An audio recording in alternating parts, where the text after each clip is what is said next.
Hi guys, don't mind my horrible hair. I've just realised editing the first video that had gone out on Thursday that I forgot to record an intro for the second part. So here's the second part of my breakdown on Loki episode 3. I hope you enjoy it. And hopefully next time I remember to do an intro. We'll see. And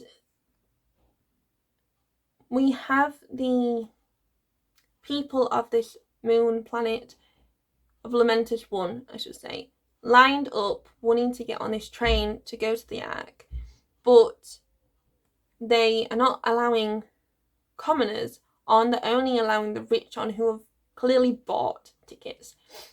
And I just wanted to talk about this because it's a subtle way of them showing classism and discrimination and a little bit of racism too, because obviously this family they zoom in on are black, and then they show two people going on to the train and they look white. They appear to be white or paler skin anyway, and so I just feel like that's a little way that the director has shown social issues, even on a alien moon, and so in the future there are still these kind of issues everywhere. I just wanted to talk about that because it shows representation, and it's something else, and they show it again obviously in this episode, which everyone kind of freaked out over. And here's another way where I think Loki has changed and become a little bit more empathetic and sympathetic towards other people. So Sylvie is wanting to basically fight her way onto the train. She's like, well, I'll just enchant someone, and if that doesn't work, just fight my way on. And Loki's like, but looking at all the people, I feel like he doesn't want to say it and show, some of his weakness. I wouldn't call it weakness, but show Sylvie, that he maybe have a heart after all, that he doesn't want to start a fight. He doesn't want there to be a firefight where people can get harmed. So they decide to try out his plan, which kind of worked, but they kind of do both of their plans in the end because Loki's isn't really working all that well. I also found this quote funny. Sylvie is actually quite funny, to be fair. And Loki asks her, how do I look? And she replies, you look like someone who's got a shit plan. And also with her very British accent, more of a,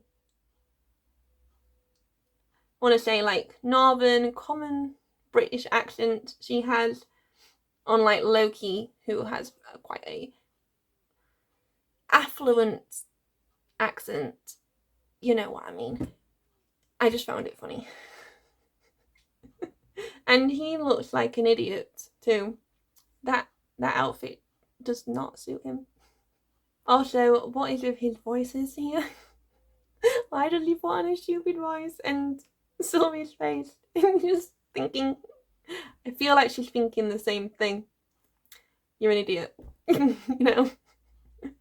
Like I said in my notebook, Loki is an idiot, and he comes across as a complete and utter moron in this episode, but I think it's funny and makes him endearing and shows his flaws too. So he may be a god, but he doesn't act like it a lot of the time.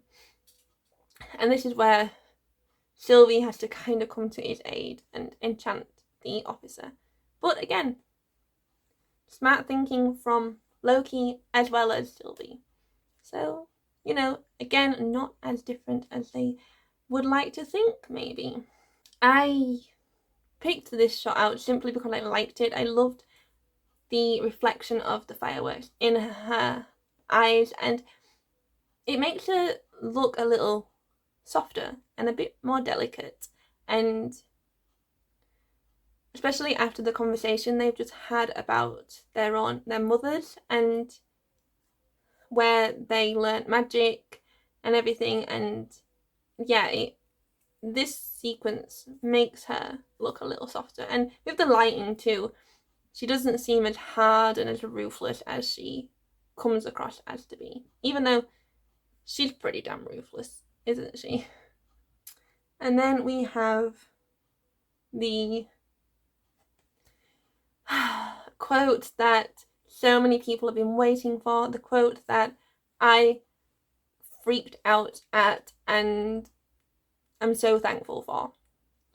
The "it's a bit of both" quote, where Loki confirms that he is in fact bisexual, pansexual, whichever umbrella term you want to use. He is under the bisexual umbrella and gay. Thank you to Kate Hedden. I can't remember the director's name, but thank you to her. And she did post on social media about how she wanted this. She wanted to have this representation, and for herself, but also everyone in the LGBTQ plus community. And I would just like to say thank you to her too, because finally we have some true representation. Thank you. And the fact that it's Loki just makes my heart okay. Now, I've seen some people thinking how this is a filler episode. I don't see it like that. I've watched it 3 times now, I guess. Yeah, 3 times in the last day. That's only because I've been doing this. So I don't think it is filler. Like I've been saying, I really enjoy the dialogue in it, and just 2 characters sitting down and getting to know one another. And it's really nice to get to know these characters. And I don't see this as filler. I see it as a very character-driven episode where we're getting to know Sylvie, but we're also getting to know Loki even more.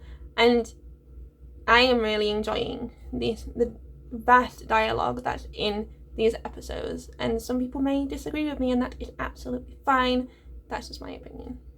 This shot too, where he has magic himself a quill and paper and says love is hate, then he shows it to the camera, love is hate, because that's what he says that the old woman hated her husband, but then Sylvie's like, well, yeah, but she loved him, and that's, maybe love is hate. And he's mocking, but that makes them have a conversation, and also gets Loki to think about the love in his life and what love actually is to him. And he doesn't really know, does he? Even with the dagger scene where he is talking about the dagger as love, he doesn't really grasp the idea of love and doesn't really understand it. And it's quite sad to think about that. And it shows that he hasn't had much love in his life, except from his mother, who has sadly passed away. I also saw another YouTuber saying that when they inevitably get chucked out of the train, at least Loki does, they then walk to the Ark. And the YouTuber was like, well, why didn't they just walk to the Ark in the first place? How can they just walk to the Ark? But we get shown that they do travel quite a way on this train. They're on the train for a while. Sylvie even goes to sleep. Loki gets drunk, and that scene is absolutely hilarious. We need more drunk Loki. I absolutely loved that scene. That was, oh my god. And him singing to Sylvie too. We see that they've been on this train for a while. They've been on it for a while, so that's how they're able to then walk the rest of the way. So just to clarify that, he gives them away, doesn't he? Because Sylvie wakes up being like, where's your uniform? What are you doing? You've given us away. And then we have this one of the passengers going to get the guards and being like, this guy shouldn't be here. And him acting the way he has been acting on the train actually reminds me of Thor in the first Thor movie, and where he acts first and thinks later. So that, and obviously with the smash of the glass and shouting another, it's literally Thor. So he also shows that Loki's not as different to his brother either, but for obvious reasons, Sylvie's not happy with him at all. And like I said, Loki in this episode shows that he's not clued on and does not think, does he? Also, the fight scene on the train shows that Sylvie kind of loves it because she's smiling and enjoying herself a little bit too much whilst people. So I feel like she's quite ruthless, to be fair. Then we see Loki has broken the tempad. But has he? Has he actually broken it? And was he actually going to give Sylvie it? I don't know. Maybe because then he does say when they're walking to the Ark, oh, why don't you enchant me? So maybe he had actually broken the tempad and was going to give her it, but... or maybe not. I don't know. What do you think? Then we see Sylvie just screaming in frustration because Loki has ruined everything that she has been planning. He has completely ruined years and years of a plan and also got them trapped in an apocalypse. So I also loved this where she glows green and needs to release some built up tension. I said I want to see Loki do this, but we actually did see him do screaming in Thor: The Dark World. But I would like to see it where he's and just turns green and like the Hulk. Loki Hulk out for me. And yeah, Loki kind of realizes, doesn't he, that, oh, maybe I have actually messed up here just a little bit. And I was talking to some friends about this, where when I first watched this, I don't think he's falling for Sylvie, to be fair, but I think he likes her. And maybe because he's never met someone who's like him, so he has to meet himself. But I was like, is this pure narcissism? We all know that Loki's a little bit of a sociopath. And when Sylvie just looks at him in this scene, he kind of gets a bit nervous and kind of looks away and gets a bit coy, which is something we never see in Loki. Because or maybe it's just because she's looking at him for a long period of time and he's not used to someone, actually looking at him like that. Does that make sense? I don't know. Let me know what you think in the comments, but the fact that Loki... I was thinking, oh my god, Loki's falling for himself. What? Really? Is that the only person who's worthy of Loki is himself? And his dagger. I don't know. I just found it funny. I did. I found that amusing, but also kind of showing him his personality a little bit. This is another shot that I actually just appreciate. That's all. That's it. I just really like this shot. And the symmetry.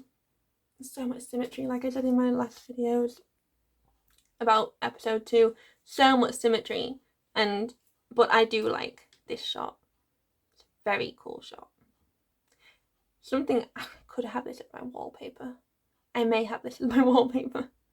Now we have them walking to the Ark and the city, and they're talking, and then it kind of zooms in a little bit on them. So, and we are about to be told a massive twist here. So it kind of zooms in because Sylvie's about to give us some massive information about the TVA. So they've kind of zoomed in a little bit, and they do it quite subtly too, because they zoomed out a bit, and then all of a sudden, but it's very subtle, to be fair. And if you know me, you know I love these subtleties they do. And then we have the revelation.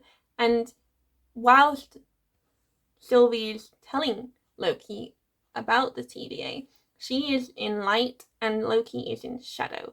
So he is in the dark about the information, and Loki, Sylvie obviously knows about it, so she's lit. And also she is the one shining a light on the situation.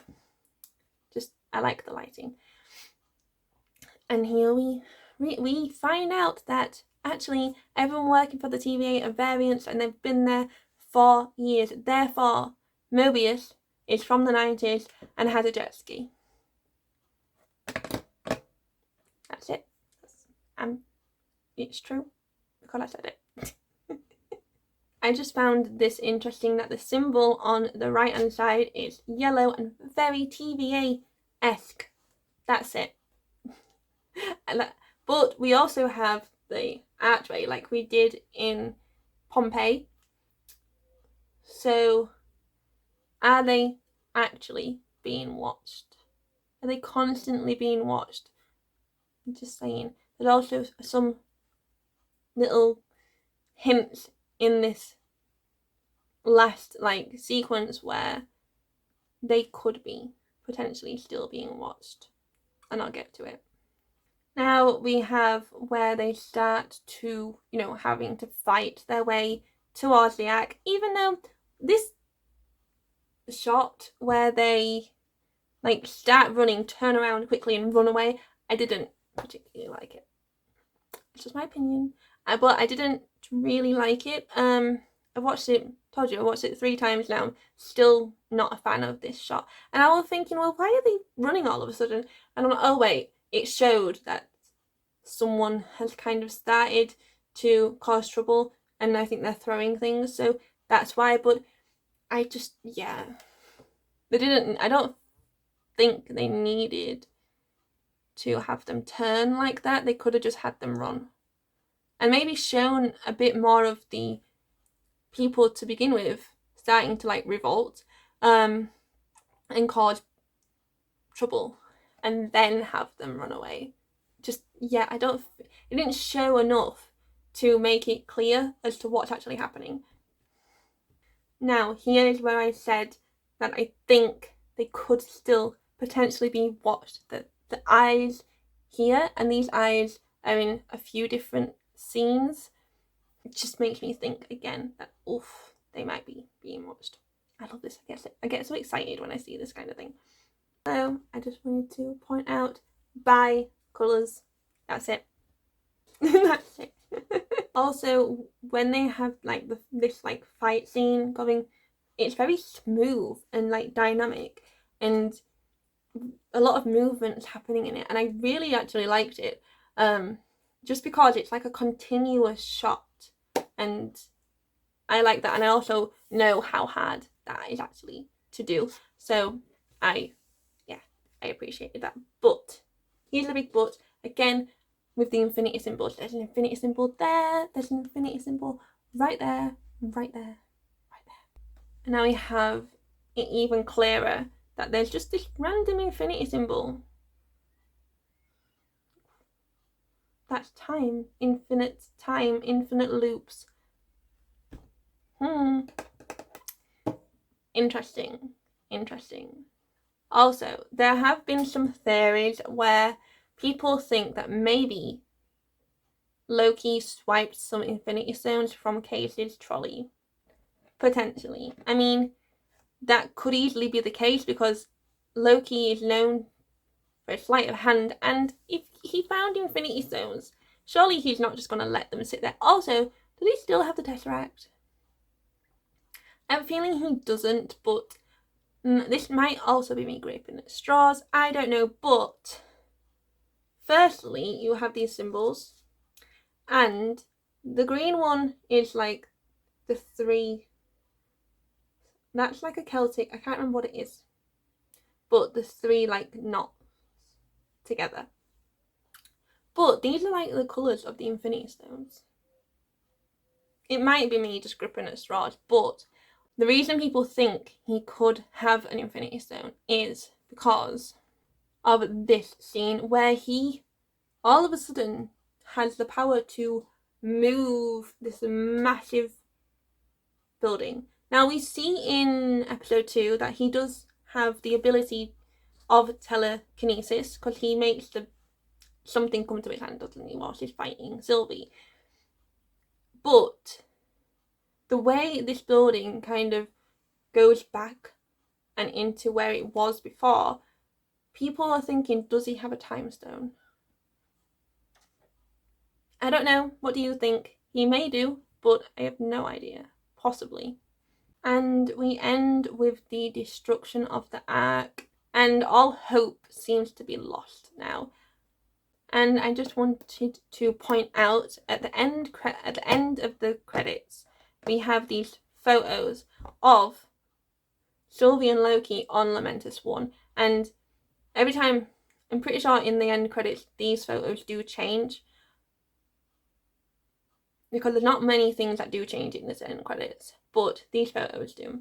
And so the fact that there are photos of them on Lamentus 1, I kind of feel like they are still being watched, and the TVA may actually know where they are by the end of this episode, when the eyes opened up and everything. Again, I might be gripping at straws, but that is my thoughts on this episode, and that's it. And that is episode 3, over and done with. Thank you so much for watching. I literally was sat here when I first watched this episode, was like, there's probably not much to talk about this episode, and I feel like there's more to talk about in this episode than there is in the other 2. Like, what? If you liked this video, please give it a thumbs up. Please subscribe if you haven't, and turn on notifications so you don't miss my next video, which I have a few ideas for this weekend, so turn on notifications, and thank you so much for watching. See you later, guys.